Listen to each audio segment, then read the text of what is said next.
Rightio, talking Trotters, back and live, and I have a special guest whose name I haven't got up actually as a picture. David Miles, welcome back to Talking Trotters, mate.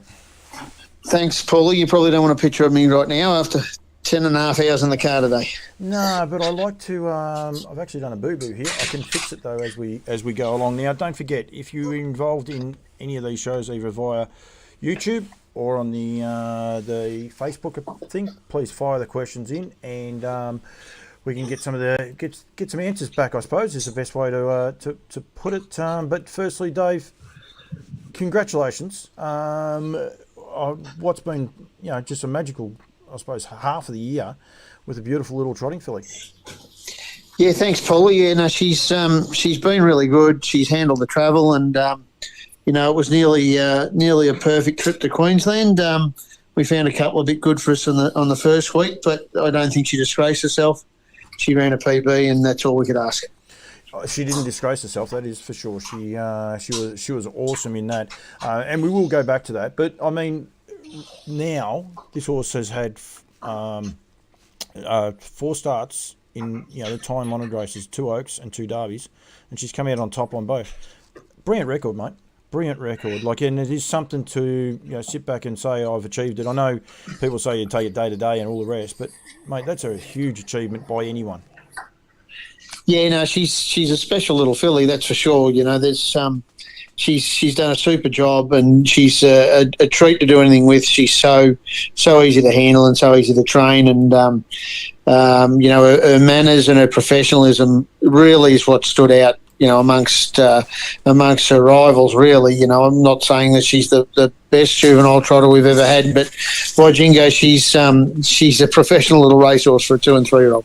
Yeah, she is, and just continues to turn up for you as well. Now, you and I can come clean. We did do a mic up. We did 2 of them.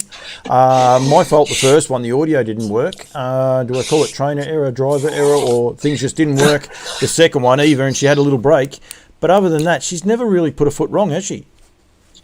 No, she's been pretty foolproof. Obviously, she made a little break on the first corner on Redwood Day, and then that sort of put her behind the 8 ball, and then had no luck at the top of the straight where she got a check. And then I think the only other time she did gallop at Melton Trials real early in her prep when she shied at something on the track.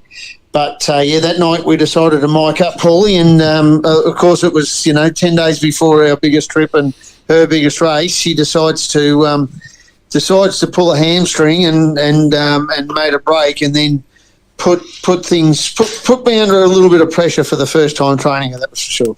Yeah, and anyone wondering why I don't show them, because I don't want to bring the game into disrepute. I would hate for her to have gone up there and galloped 3 times. I also would have hated her to go up there and win. People might have thought, what are these guys up to? So hence the reason we iced it. And, it might come out one day. May not. I might be one of those ones, the time Milesy got it wrong or something like that. I might be able to do something that Milesy. I don't think so. I don't think she deserves to be shown in that light either, really.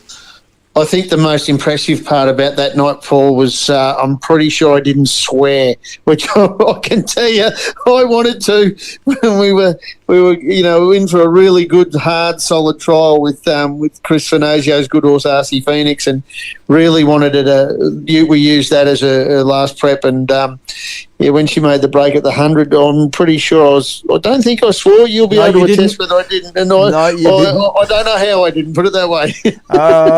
You actually said something along the lines of, don't quote me on everything, but, that's not what I expected. And, we're going to have to go back to the drawing board. And then I think you might have made mention about how good RC Phoenix went, because he went straight past you.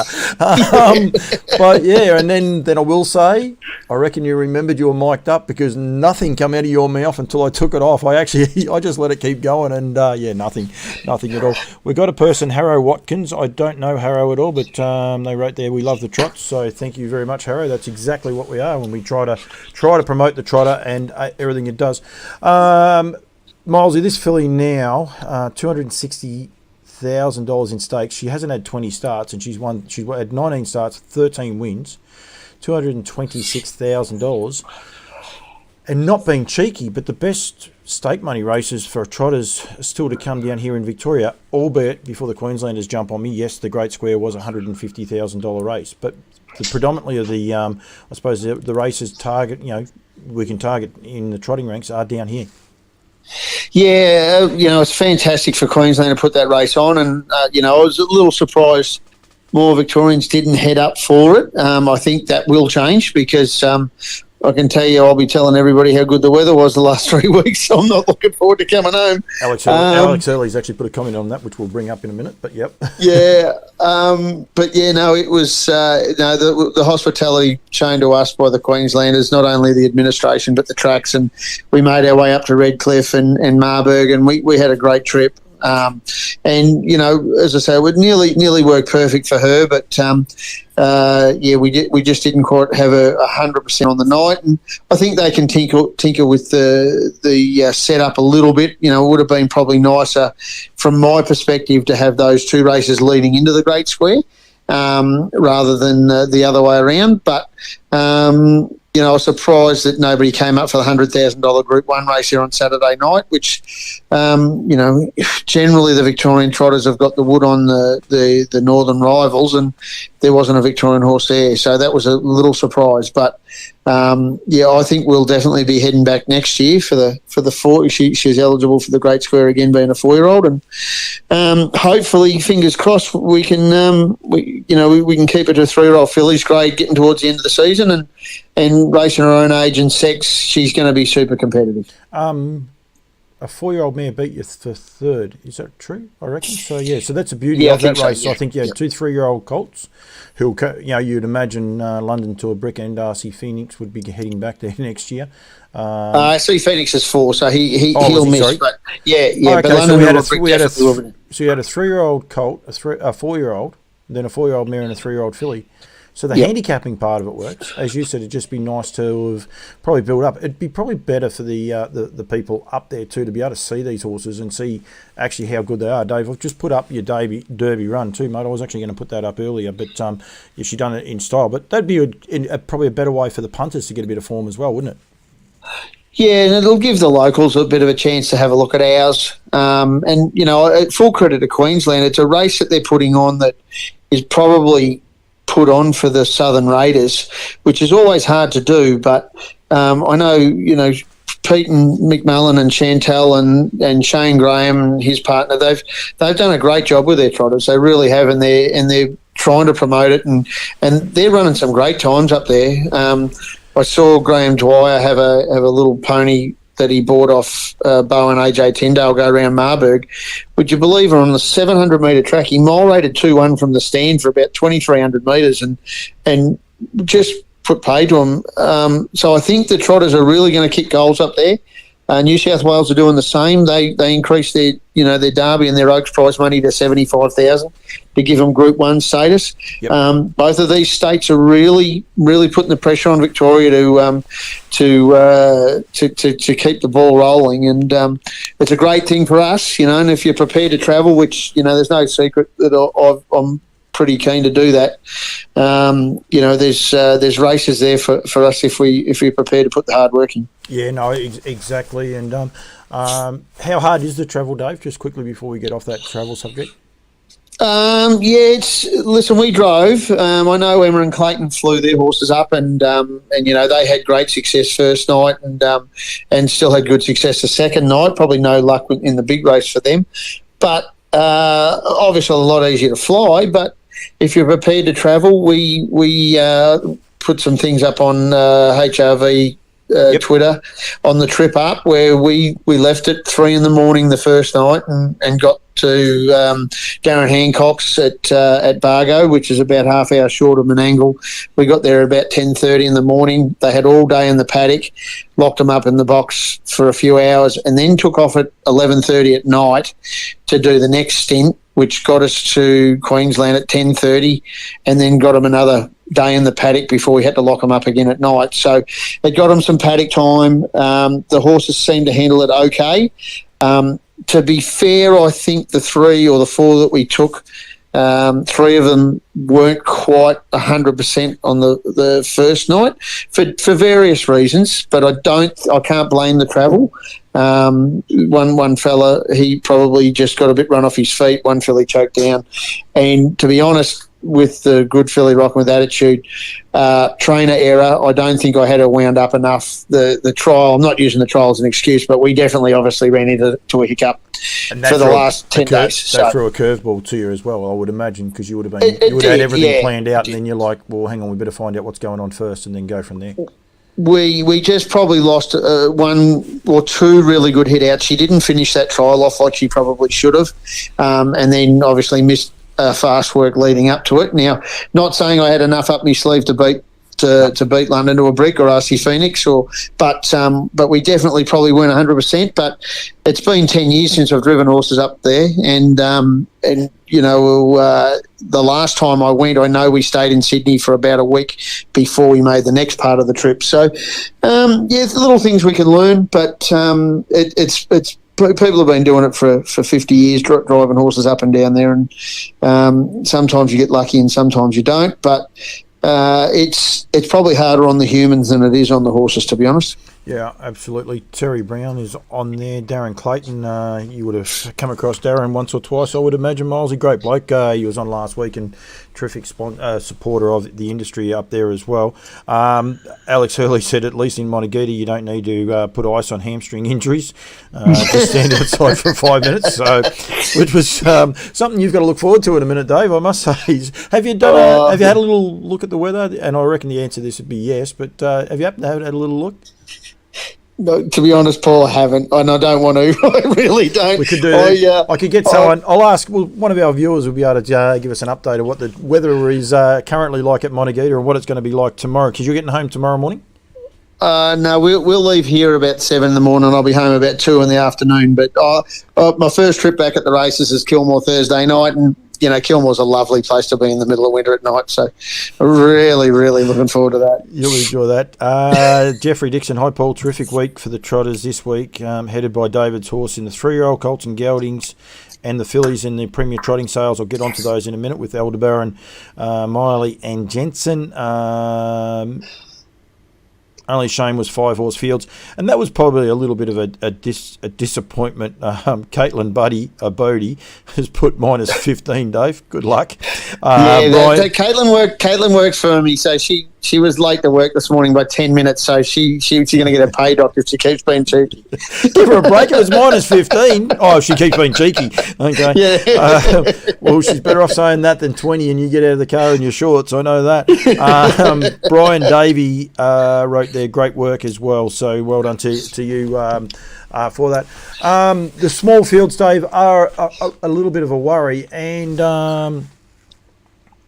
it is at the moment 11 degrees in Darrawee Quim, spoken by Alex Hurley. So there is a little minus. I don't know.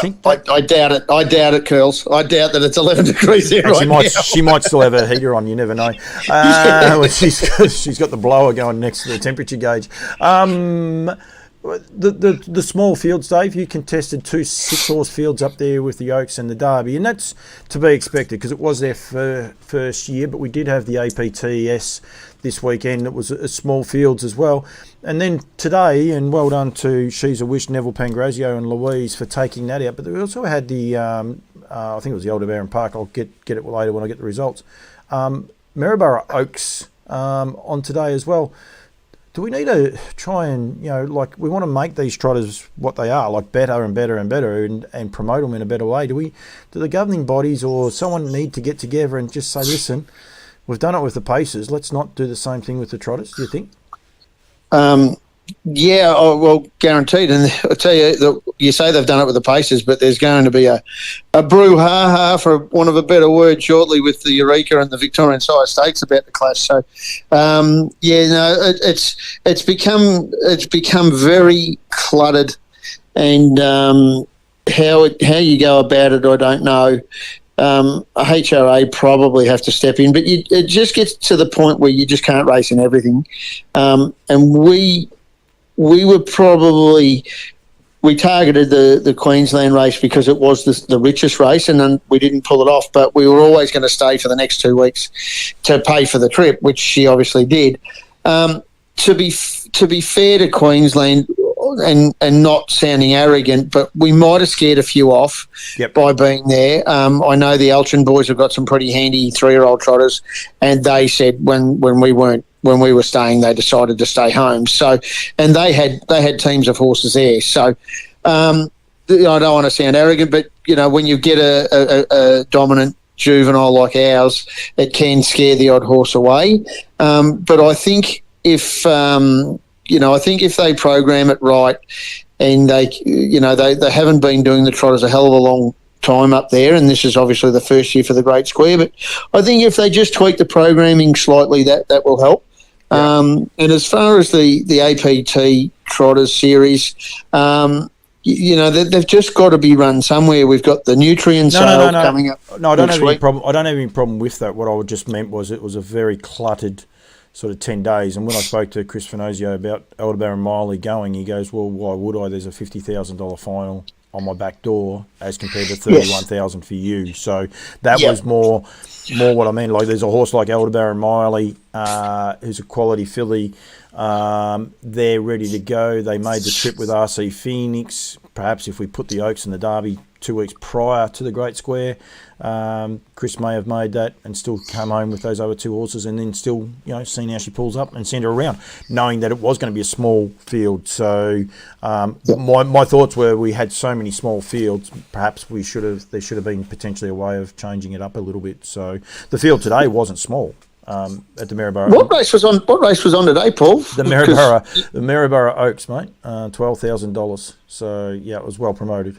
Everyone knew. Was that an open 3-year-old fillies race? Yep, she's a wish. She's a wish winner. She ran second to you in the Oaks, and good on Neville and Louise. They do a good job, and she's a lovely trotter. That filly, by all, she's a very, very good trotter. Yep, straight to the front and got the chockies.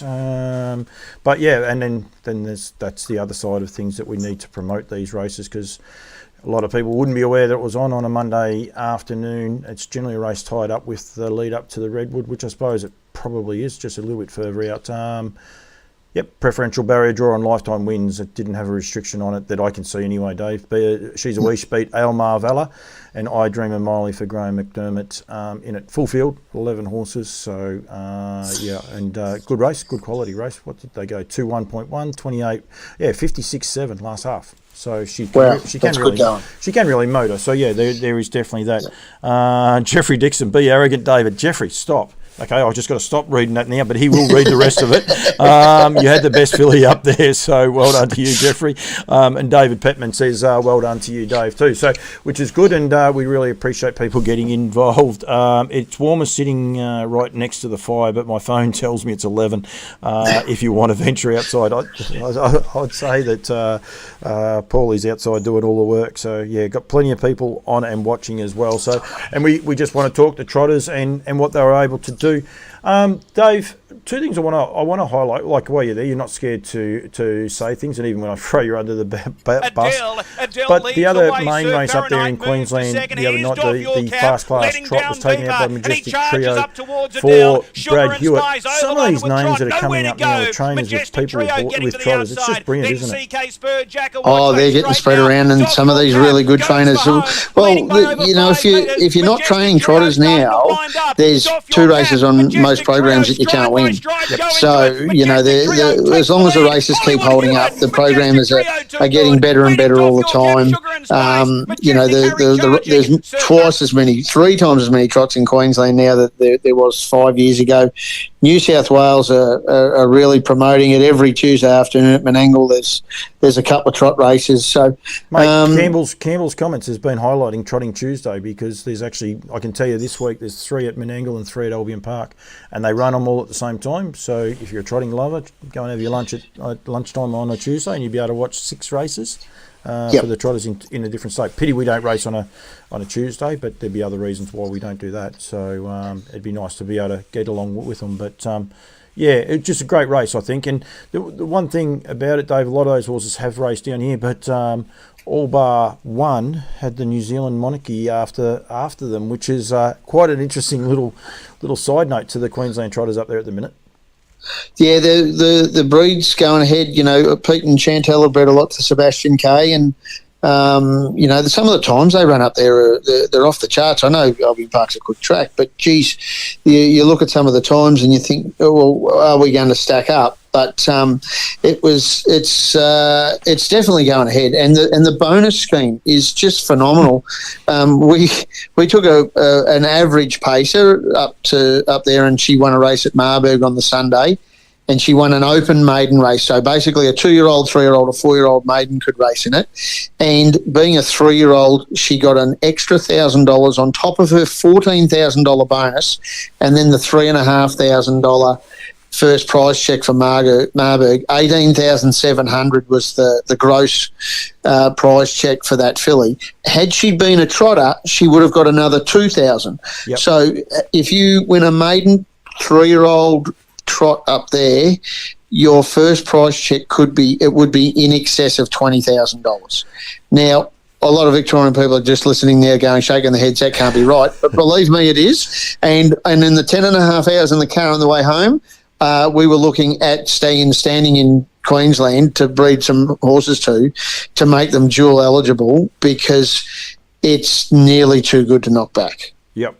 Yeah, well, there's something for people to think about. Darren Clayton's on. He'll correct me on this if I'm wrong, but I think, Dave, the Trotters still get that bonus every win, do they not? Or not? No, they don't. No, I think it's their first maiden win, even if they've won races down in Victoria. If they win a race up there, I think that's how they get that bonus as well. I forget how it is. I think it might be $2,000 for every win if they're fully Q-bred paid up for their first win, and then $1,000 on top of that for every one after it, up until their turns 4. Yep, that could be right too. So, yeah, Darren will be listening and be thinking, geez, I wasted a whole hour on the show with him just the other day. 10 degrees in Adelaide. It's going to be 8 tomorrow night. This has become a weather show. I might be, what's her name, that lady's name? You don't look like Jane Bunn. You don't look like Jane Bunn, Paulie, believe me. Depends. If you talk to Holly, she might be. Well, we'll leave that one alone. It's a dad-daughter joke. Bought my first trotter in 30 years racing in South Australia, trained by Samantha Pascoe. Fingers crossed. That's Brian Davey. Congratulations, Samantha Pascoe, too. Got engaged the other day. I saw that on social media, so thank you. Caitlin Wilson's watching, just so you're wondering what she's up to, Dave. I just thought I'd tell you she's on Facebook, keeping an eye. I have actually got the hat on for you. Dave, the other thing they do up there in Queensland, and I would imagine you come across it, the stewards' footage, when you watch the videos. Now, this is Majestic Trio, and Brad Hewitt, how he got from 3 back to fence. Go and watch a replay. You'll want to watch it 2 or 3 times. There's a stewards' footage, or watch the main video to the end. This drone footage, have you been able to watch any of them, Dave? It's bloody brilliant. Yeah, they give you 2 versions when you click on the HRA website, and you can watch the normal Sky Channel view or the main tower view, and then they give you the 4-in-1, which if you want to find out where something was happening and you know where you were on the track or where that person, how they got in or out, it's fantastic. Yeah, they got a few links on all the other states in that regard. I'll just say the 3 back defence there, and he's just getting outside around the back of Cam Hart's wheel as we speak. This video footage here, Dave, just so people are aware, when you watch the normal one, continue to watch it, and that was where Leap to Fame was as well, with the final drone footage. So you don't go to the stewards one to see the finishing drone footage. You won't see it on that. You watch the normal video and just let it keep playing. Don't get in a hurry to go to the next one. And they do the run through and everything like that, and then you get this cracking drone shot that, I mean, it shows how Brad got from 3 back the fence, got out and around them. But it just showcases a horse in such a great light. So I think well done to those guys. Darren has got back. Trotter's bonus is first race in Queensland only, but they also get the Q-bred. But then also, if a Q-bred, get that on top as well. So, which is really exciting and a great way of getting trotters up there, I think, Milesy. So I think what they do is terrific. Well, we've got a little Hurricane King coal trotter at home that is hopefully going to head up there later in the year. And if, from the way we understand it, if she can win a race by the end of this year as a 3-year-old in Queensland, she'll get $17,000 in bonuses. And on top, then you add your prize money, whatever the value of the prize money on top of that. Yep. And then on the 1st of January, she can go back and win another one, and she'll get a $7,000 bonus. So if we can get her right and send her up to Queensland, and she can win a race in December and a race in January, she will finish up with $24,000 in bonuses. That's without the prize money of the race on top. And they race for good prize money. They do, yeah. Well, as I said, Marburg, little country track, we went was 3,700 to the winner, and they had a trot race on there that day. So, I think I don't know that Redcliffe have many trot races, and they don't have any. Actually, Darren's on. He'll tell me, but they do have them over the carnival. Sorry, they have them over the carnival, but I don't think day to day they have them. I think the majority of them are on a Tuesday. But Darren was watching, so more homework for you, Darren. Get that finger out and going. So it does take a little bit to get back. If you get to the Sunshine Coast from Romsey in 2 days, one stop over, very easy travelling. But we want horses staying home here racing. Jeffrey, yes, we do. Very few programmed at Redcliffe, Milesy. So that's from Darren. So, I know they definitely have their main races, though. So, yeah. Well, they're going to, obviously, with the new track going in at Norwell, that will be a massive boost for them. But, they're going to have a little overlap in the middle there where they don't. So I think Redcliffe might see some trotters racing in 2025 fairly regular. Hopefully they can get all that done. Just anyone wondering, they are 9,240, 9,240. The other good thing about it too, that's the 3 trot races tomorrow, 12, 11, and then a 6-horse 3-year-old race going around as well. But considering the Oaks and the Derby were on, there's probably a few that have, bypassed that. So I'll tell you one thing they have got, Dave. They don't look after me one bit. Uwalla. Is that how you say it? Gary Whittaker's. The names on some of the horses up there. I live in Monagita, which I know a lot of people can't pronounce, but I stayed in some places, and I went to Daryl Graham's, who lives on Bidabadar Road, or Bidadabba Road, and I'm going to get these names wrong, and they're all going to laugh at me. But we were. There were some ripping names, and some of the Wisemere was one of the horses we raced against. I don't know how you say it. All I can say is Chris Barsby does a bloody good job. Well, this horse you race against, it's UWOHALI, Jodie Whittaker's horse. I just don't know what you get out of it. Wahala, I think, is how. A headache. That's what you get, a headache out of it. Yeah. Darren just let it roll off the tongue the other day, but anyway, he did that. All right, Milesy, I will let you go because I know you are still travelling and you have only just got to the airport, to the motel. So airport, I bet you wish you were at an airport. I wish I was in the airport. Yeah. I do thank you. I think for everything you've done. What is next for the filly, mate? What is there like? Well, I suppose. Do you have a crack at the Victorian Derby? It might be the one we miss, I think, Paul. She had a big year. She's got, the way I roughly plan it out for the rest of her season, she should have 7 more runs, and we're very lucky with the Trotters that we don't have to run in semi-finals of these races. They just have heats and straight into the final. Yep. But she'll go to the Sires, which is in the middle of September. Which should equate to 2 runs, and then she has the Need for Speed, which should be 2 more runs in early October. The middle of October is the Oaks, and then you've got the Breeders' Crown in November. So if she's lucky enough to qualify for the finals, we've got 7 runs. The Derby's in the middle there, but it's 2,700 against the boys. And heats as well, isn't it? Oh, and Derby heats, is it? Yeah. Well, I would say that she'll probably nearly miss the Derby. Then she can have enough racing, just racing her own age and sex. What month is it in? Did you say, Dave? The Derby, Redwood. Well, that's Redwood Day, the final, isn't it? So that would be the early November now, isn't it? No, it's not early November. I'm just trying to work out when it is. I got to find it if someone out there is a bit smarter than us. But the Oaks is in the middle of November, and the Need for Speed's middle of October, and the Need for Speed's early October.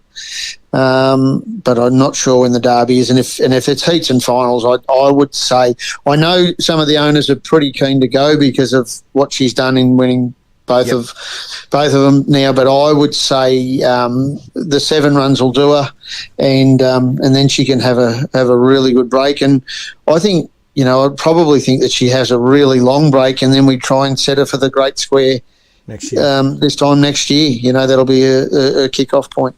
Josh Dickey's on there. Shelley Wicks is watching as well, so they're on there. Someone must know when the Redwood. I know how to do it. There's this trick. How do you get that feature race? Whoops, went too far. I'll get it. I've got it here somewhere. Trotters 23. The 29th of October is the Trotters Derby final. So is that 29th? Is that Redwood Day? Must be Redwood Day, because traditionally the Derby's on Redwood Day, so traditionally it's on Redwood Day. So that would be the 29th of October. So that's probably just a little bit too much racing. She's got to race 2 weeks prior to that in the Oaks, and and the Oaks will be 3 runs in 3 weeks if she goes through the Need for Speed. So if we went to the Derby, she'd have to have 5 runs in 5 weeks. So yeah, just looking at that, you've got the where do I see that? The Vicbred finals on the 16th of the 9th. The Need for Speed is on the 6th of the 10th, so 3 weeks roughly. With a heat in between, I would think. Actually, and then the Oaks is on the 14th of the 10th, and then you have the Trotters Derby on the 29th. And if it is a traditional with the heats, which they don't have mentioned here, the week before, they generally have 3 heats, so that is the week before. So that is a hell of a schedule that might be a little bit hard. It's a pity in a way, Dave, because the fillies have an enormous record in the Victorian Trotting Derby when you think back to some of the great runs anyway. But I reckon you're doing the right thing. But things change. You never see what will happen at the day. So yeah. Well, looking at it, if she goes to the Derby, we'd have to give the Need for Speed a miss. I think 5 runs in 5 weeks is too much. Yep. So if she skipped the Need for Speed, but once again we can keep her to her own sex. And in saying that, the fillies last year were not taking nothing away from the Locomotive, but the fillies seem to have the wood on them. The Locomotive does seem to have come back super at the trials, and there's London to a Brick has really gone to another step, and the horse of Andon Galino's Got Feelings, I think is the name of it. It looks like he's very good once he gets his manners right. So listen, the girls were very good. They ran faster times than the boys last year, but not to say that'll happen later this season. But I'm sure one of the fillies will have a crack at it, and good luck to it. But we've got to make up our mind on how taxing we'd make it for her, and with the travel she's had, she's entitled to have a little bit of an easier time getting towards the end of the year. No, definitely. Now, Alex has just said, well, I'm going bad, because I can't see Maryborough on this calendar. It might be on the feature race calendar, but it's not on the meeting calendar. Anyway, so I can't tell whether Maryborough is on that day anyway. One thing I do know, Milesy, don't go to the Derby, because I won't be there, mate. I'll be at Kaikoura, sitting on the beach eating lobster. So, so anyway. Don't talk to me about my travels, Paulie, if you're going to start bragging about that stuff. Yeah, it says there, the Redwood and Trotters Derby are in the calendar, but that'll be the feature race calendar, We're just trying to see whether the heats are on there, but you can generally tell because of the meeting on the weekend before, but because there's no meetings for Victoria, there is one there. There's a Kilmore there out of the blue. So there's meetings to the end of September, but nothing for October. So, good choice, David. Pink Galar won both and wasn't the same filly after that. So that's a relative point. And your filly's pretty similar to her when you think about it. There's nothing to her. But they're probably similar horses. Probably, Pink Galar had probably a bit more in race speed, and ours probably a little bit more gate speed. But listen, I don't think it we've got to try and keep her longevity as long as we can. And I'm under no illusions that good juvenile trotters don't always go on to be Grand Circuit horses, and we're making a bit of hay while the sun shines, that's for sure. But we're going to try and give her every chance to go on and be a Grand Circuit horse. That's for sure. Yep. No, I think it's a pretty wise move, mate. So I think going forward, it might be the last time we talk. We will definitely catch up again. We might even try and do a proper mic'd up next time the pair of us get our act together at the same time to where our worlds align before one of the feature races. Before one of the feature races, Milesy does a great job looking after me sponsors and the like. So yeah, I must say he does a good job that way. But it doesn't always go to plan, those things, do they, Milesy? So. Oh no, I on that bumbling Mr. Bean when it comes to things like this, Paulie, technology, and I don't always agree. It was the night we did it at Bendigo, just so people are aware, it was -2 and no weather jokes here. It was -2 that night. It was revolting, wasn't it, Dave, that night? And it was probably one of the coldest nights I've ever spent. The audio didn't work, so yeah. But anyway, mate, thanks for joining me. Thanks for having a chat. Go and have some tea and get home safely. You guys and all the horses, and we look forward to following the future. You know what she has going forward, and if you're heading that filly back to Queensland in the next month or two, more than happy to drive her up there, mate, for you. So we can work something out there. All right. Well, you can go there, and I'll go to Kaikoura. How's that sound? Well, I've got to go. Oh, don't worry. If I told you my travelling agenda, these shows are live when I can, and I am trying to make this so as I can remotely take it live and still do the phone calls as well, because I think the phone calls add to it, and you get people vying in. Mum's watching too, mate. Just so you're aware. So don't swear. Ducks are on the pond. Never understood that for years.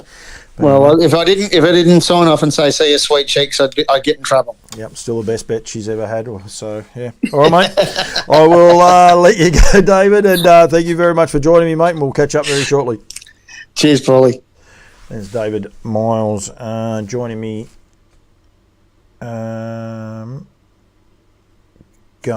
Sorry, just had something on my phone that I wasn't 100% sure what that one was. We'll just kill the audio out of that just in case I get some more things coming through.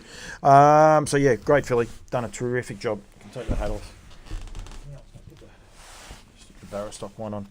I only had that hat because Dave's a connoisseur of bad hats like myself, so just always have a little bit of fun, but just done an awesome job with that filly.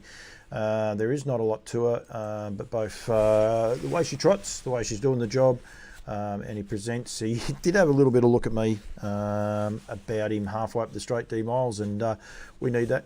I did a couple of interviews with Johnny McLean. I don't think this holding the straight line always is the best way to do it. Matty Bond, hello to you. But yeah, you can't tell it as much here. I might just let this play out a little bit further, this video, and pretty sure it does a lowdown. And goes in a little bit next one, I think. So I encourage people, go and watch all their replays at Queensland. They're just they are brilliant. That Stewards footage is just outstanding. So yeah, you can see Dave here just looking for the owners, looking for the crowd. Michelle and the crew were there, so well done. Rightio, an odd one, just as he has tuned into the show. Luke Ralph. So I caught up with Neville Pangrazio last week, and congratulations to Neville and Louise Pangrazio taking out, as I said, the Maryborough Oaks today with She's a Wish. If I just get my right remote here, I'll bring it up here, just what she has been able to achieve, this filly. She's by Wishing Stone. Wishing Stone had a good week, actually. She's a Sundown mare, and I'm definitely going to go from there. Michelle just tunes in just as we get out of it. She's now only had the 8 starts, this mare, for 4 wins, a second and a third. That second was in the New South Wales Oaks, behind Rockin' With Attitude on that occasion. She did win the homegrown. She's a beautiful filly now. She's brought up 9 starts now for 5 wins and picked up another $10,000 in stakes. So well done there. But part of our conversation, the reason I got Neville on was because EB Mac won, and I said I was being a bit self-indulgent, and EB Mac's stable name is Pang, named after Neville. Then Neville turned around and named a horse after me, basically because we had the mother, Gloria Don. You can watch it on replay, Michelle, don't worry about that. We're very nice to you going forward. So I had the mother of this horse. We weren't able to win a race with it, but that was a mare called Gloria Dunn, incidentally, by Sundon. Another mare by Sundon. And not sure how this will work. It'll work. I'll just do it anyway. No, I can't do it because I've just got to move something. So just bear with me for a second. I'll get that. We'll put that back over this side here, and then we can start to show this page here. Gets a bit convoluted. Black Range Glory is Paul, sorry. So that horse is by 10 No Trump, as same as EB Mac, out of Gloria Don. So Pang and Paulie both won in the same week. A lot of people would say, so what? That's okay. I don't mind. Just a little oddity, and I noticed that Luke Ralph was on there just before. So well done to you, Luke, and the family. Trotting people through and through. And had the horse for a long time. So well done for getting his first win. And a very, very underrated sire is 10 No Trump. And we speak about all these other good sires, and there's a couple that we're going to highlight tonight in that. But a couple of little achievements today. I've done those horses there. We've got Zarem, 11 wins now and $150,000 in stakes. We will highlight that again. So well done to Carla Ennis and Dean Goodrich. That's a brilliant effort. And then Majestic Balance Saturday night, taking out the Lightfoot Laurels, bringing up 141,000 in stakes from 9 wins as well. So these trotters can get some serious coin. Majestic Trio, 160,000. Rockin' with Attitude, $260,000. So these trotters are able to achieve some really good money going forward. Richard Glide is watching. Hello to you, Richard. Good to see you tune in there. We will go. How am I going to do this? I'll go in order or I'll go out of order? No, I will go back to being in order. Yes, because I want to highlight something that happened. So last Tuesday, right, so Trotting Tuesday, and we always, Sundon original name was Sondon, just a bit of trivia. Sundown. Huh? You got me thinking there, Jeffrey. Sundown is as in the sun going down, or a horse, don't know. Anyway, he'll get back to me. Right, so races were Tuesday, as always, Trotting Tuesday. And we had a good card, as always. Gate with Grace, Brown Filly, by my high expectation, out of Nora Jones, brought up its first win there, so with my expectations. And another of these unheralded stallions, Dexter, also by my high expectations, brought up its second win on the cards. Sundon. I think he's having trouble with the spelling. I reckon I know what's going on. The autocorrect's got him, so that's okay. So my high expectation, who stands at Medowie Lodge this season, he's now had, what's he had? 4 individual winners from 27 foals. He stands for the $1,400 Darren Ray. I do Darren Ray's videos for his yearlings. But yeah, I think that's a great example of a trotter trying to make his mark. They've actually got Timothy Red also standing with them this year. Service fee to be announced. Here's a cool little stat. So Timothy Red won 2 heats of an Inter-Dominion, ran 7th in the final, and a lot of us will remember how good he went for Joe Rando. Then he actually only had 18 starts for 5 wins, 1 second and 4 thirds. He actually went into the Inter-Dominion off 3 wins. So he got in because obviously field size has dropped away and all the rest. But Timothy Red, and what a job he did. I think he set a personal best. I reckon it was 155.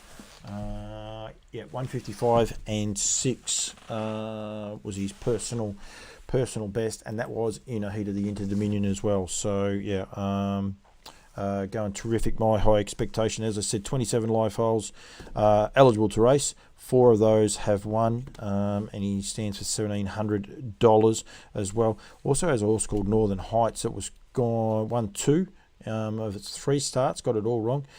22.8 from the stand off 10 metres at its last win. That was back end of March, I think it was, and 28.3 last quarter. So that horse, Northern Heights, so doing a good job, my expectations. Of course, trained by David Aiken and was a terrific horse. There are full siblings to Paul Gate. Oh, they're full siblings.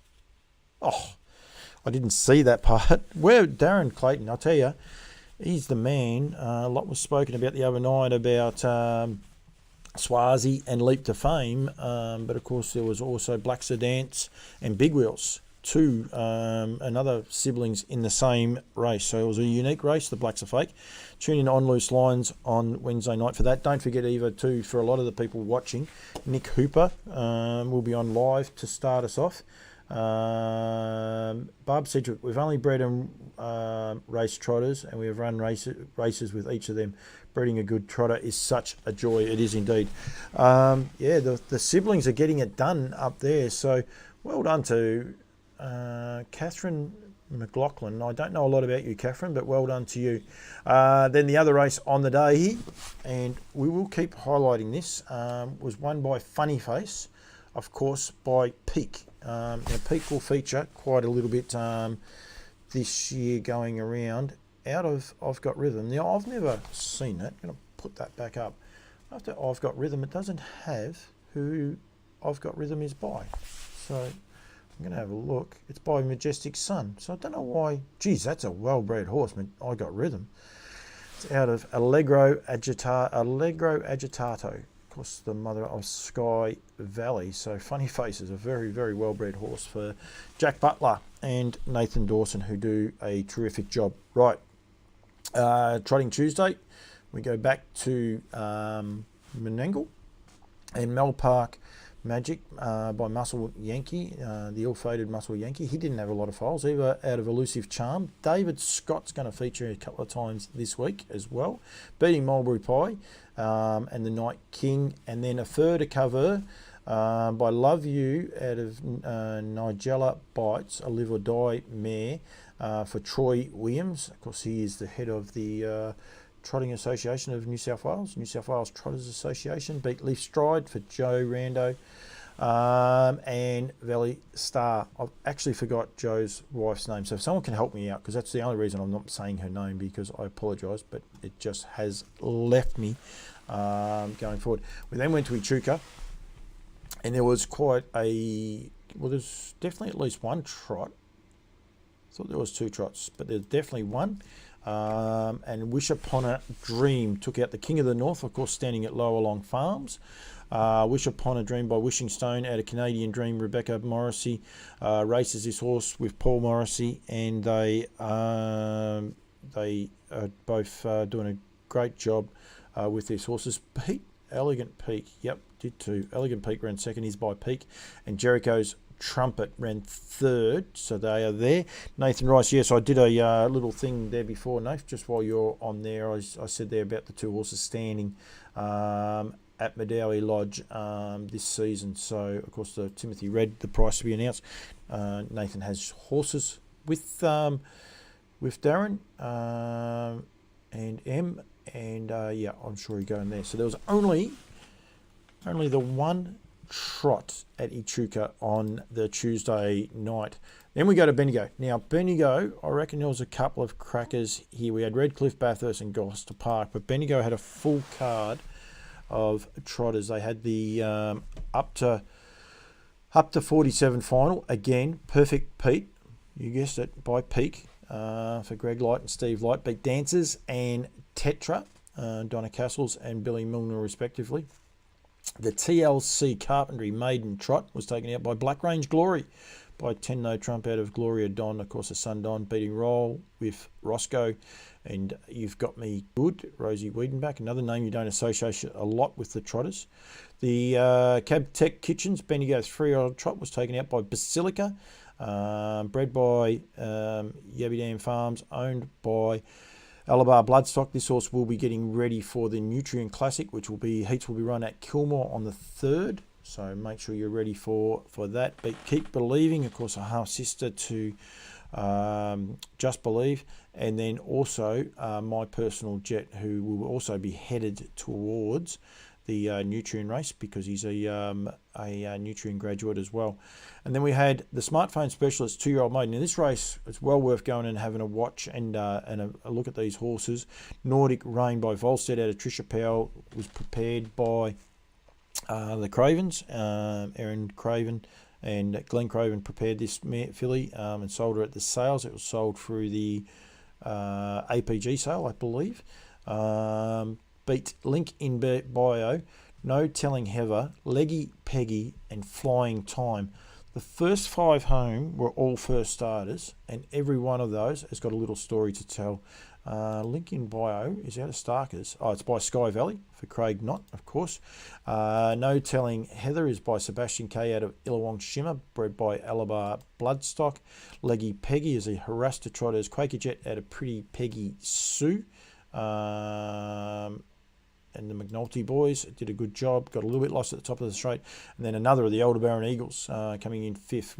We talk about rocking with attitude. Flying Time was a terrific run as well, coming in 5th. The first 5 home, all first starters, terrific times there.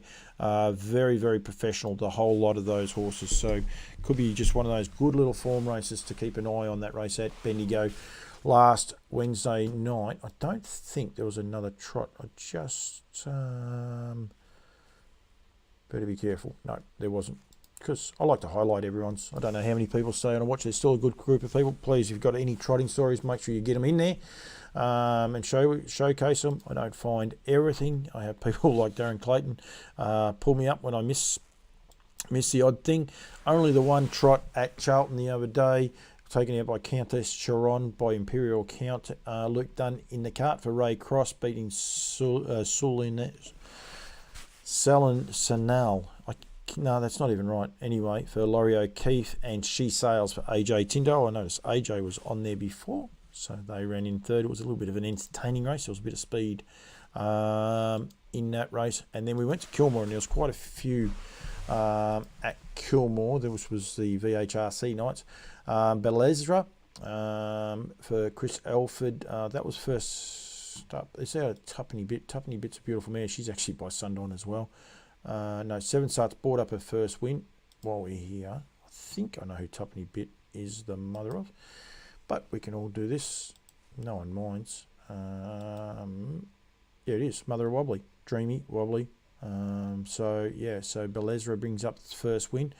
Save Our Pennies, beautiful family. So Colin Murphy would have been wrapped in that. So horse to follow there. Got the job done, beating Kiang Sadie and Chaotic Flair. That was race number 2. Race number 3 was another of the VHRC members' benefits. Little Teddy got the money for Aussie Mifsud, beating Chris Alford on BB Baroque. And Craig Knott owns that horse as well. And Hi Ho Kai Valley was in the 3rd. Queen of Quebec by Used to Me. Used to Me is now 6th on the trotting sires ranks here in Australia. Another value sire out of Cupid Sealster, of course, bred by Harasta Trotters and Yabby Dam Farms, and owned by Chris Finozio's a large conglomerate of those horses. I will go back to me, but I thought, yeah, there was one more trot. Was taken out by He's All Muscle by Muscle Hill out of A Lot of Love.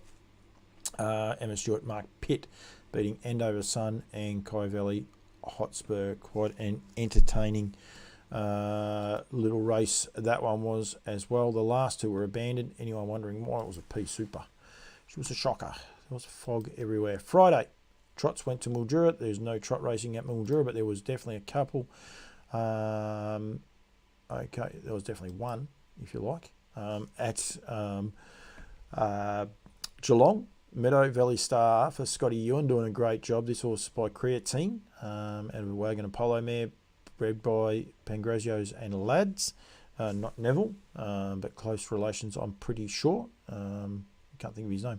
Beating Royal Dan and Constant, so that'll be a pretty good form race because Constant's a horse with ability, and so is Royal Dan's got plenty of ability as well going forward. So pretty solid race. They went 2 minutes in that one. So well done to Scotty Ewan, because that horse has had a bit of a troubled past, if you like, going forward. Then Saturday night, and we've already spoken about Albion Park, and well done to the guys at Queensland for everything that they have been doing. But there was 4 trot races, I believe. I'm pretty sure there was. Sovereign Tiger took out the first. The download the tab app Trot.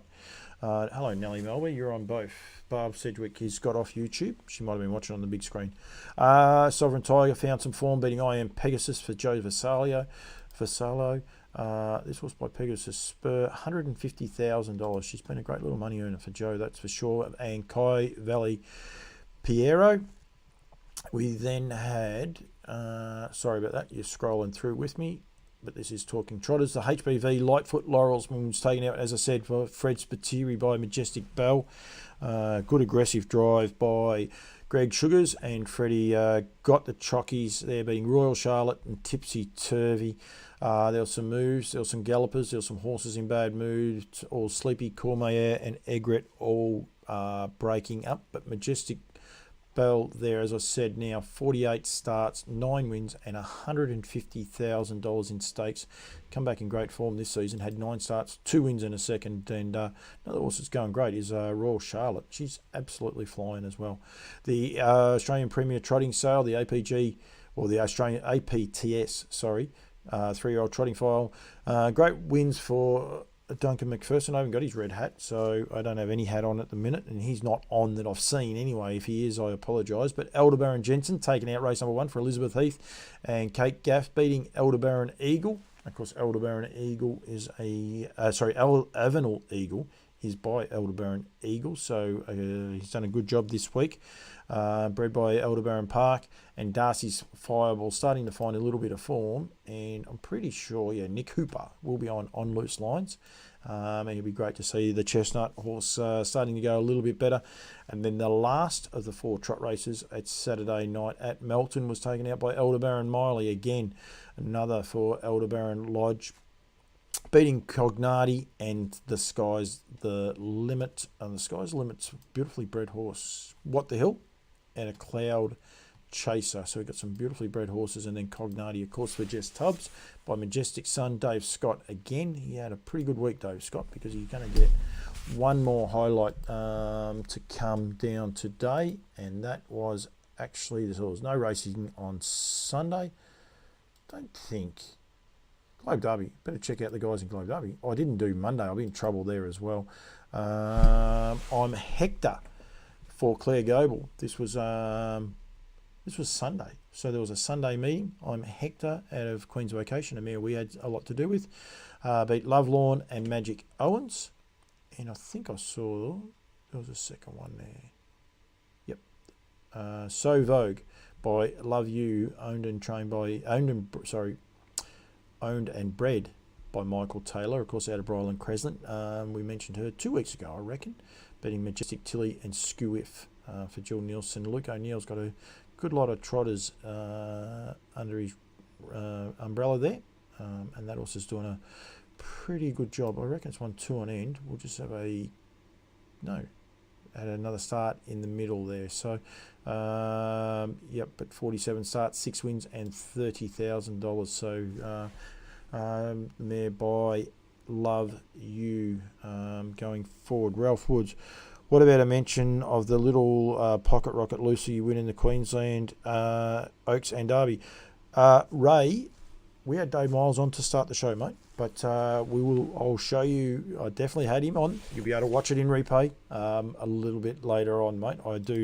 Will say we had definitely highlighted that horse. We need to get some trotters in Hobart and getting them going there. So, and then trots went to Maryborough today, and they had 2 of these, the 30s trots. Master Combatant took out the first by Yankee Spider out of Dream Seeker for Zach Steenhouse and James Herbertson. Beat Surprise to Me, who's by Used to Me. And Millie, I think, is a Majestic Sun. No, Rock and Roll Heaven. They can come from everywhere. That's for sure, Millie. Jarbella for Brent Jewell took out the second of the 30s trot. This was an up to 39. Brent Jewell for Johnny Caldo, beating Tara Tuff and Mum's a Word for Tina Ridis. Sorry. There we have it. I had to go a little way. Zarem. I said there before about a horse taking out one of the the good horse doing a great job for Paul Graydon and Wishing Stone, of course, and then brought across the beams, or mare another mare I had a little bit to do with, was trained by Roger Reeves. Beat Malecki, and then Leanne, and then the last one, of course, was She's a Wish, who took out the Aldebaran Park Maryborough Trotters Oaks $12,000 race, beating Almar Vella and I Dream of Miley. Terrific little race, good race. Go back and watch that one on replay. You'll be able to see that again going forward. As I said, this is Talking Trotters, where we do talk trotters, and we'll keep an eye on most things. We're going to talk New Zealand trotters. We'll take a little bit of a different look next week, this show. Proud to say I've got a new sponsor coming on board, so I'm looking forward to that. And going to be a little bit of fun and a lot of excitement. Just going to showcase a couple of things in New Zealand very quickly. Just last Friday night there was some good trot races, and there was definitely one race I wanted to showcase. Yep, it is this one here. Oh, this is not the race I wanted to showcase, but this is the first of them. Paul Nan, he put 3 horses around. Paul did, and he I think he had a winner, 2 winners, and a second actually. Head 'em Up by Waterloo Sunset, a horse I've never actually heard of. The New Zealand site works funny, but sometimes. He's a son of Sundon out of Inspire. Okay, I just prattle. You can leave me, but I thought Inspire. Sonia Excite. There you go. Britannia. Yep. So, Excite. That's not the same Excite I was thinking of. Okay. Anyway, so he won that one. There was a couple of other trots. There's this one here, the Darren DeFilippi Memorial. And this is a time-honoured race. The one thing I did want to highlight out of this race was won by Robbie Holmes, and this is a junior drivers only race. Sam Thornley took the race out with Light of the Moon. 16 horses in a junior only race. Well done to the club. Harness Racing New Zealand. And all those trainers, Robbie Holmes had 2 in the field. I think there's a couple others had double ups. I can't see them now. It's a bit hard, one of those things you can't see. But well done to everyone getting behind the junior drivers there. Of course, by 1 over Damoon. Lex Williams actually owns that horse. He also owns 1 over the Moon, beautifully bred horse, Father Patrick, and gone too far past that other horse. Now there was 1 other trot. Sorry about this. You'll be getting giddy if you're watching it. And here it is here. Out of My Way beating Masterly. Masterly contested the Derby last year, so it's a pretty good form race. And Dominates Girl, that was the other race with Paul Nan. And Robbie Holmes got a good team of horses, plus Phil Williamson. Phil Williamson actually bred the winner. Do It Your Way by Love You. So Love You, Quinella, and Trixton coming in third there in New Zealand. But we're going to try and highlight as many of those as we can. That was just on the Sunday. Darren Ray, hello to you, Daz. He's just tuned in. I better show him the banner that I did up for him very quickly, Darren. Not high quality, but that's okay. It is there. Of course, those horses are standing at Medowie. Going forward, if you want to promote your trotter, please get in touch. We should be able to work something out as well with standing at stud, but Darren only has the 2 at the minute.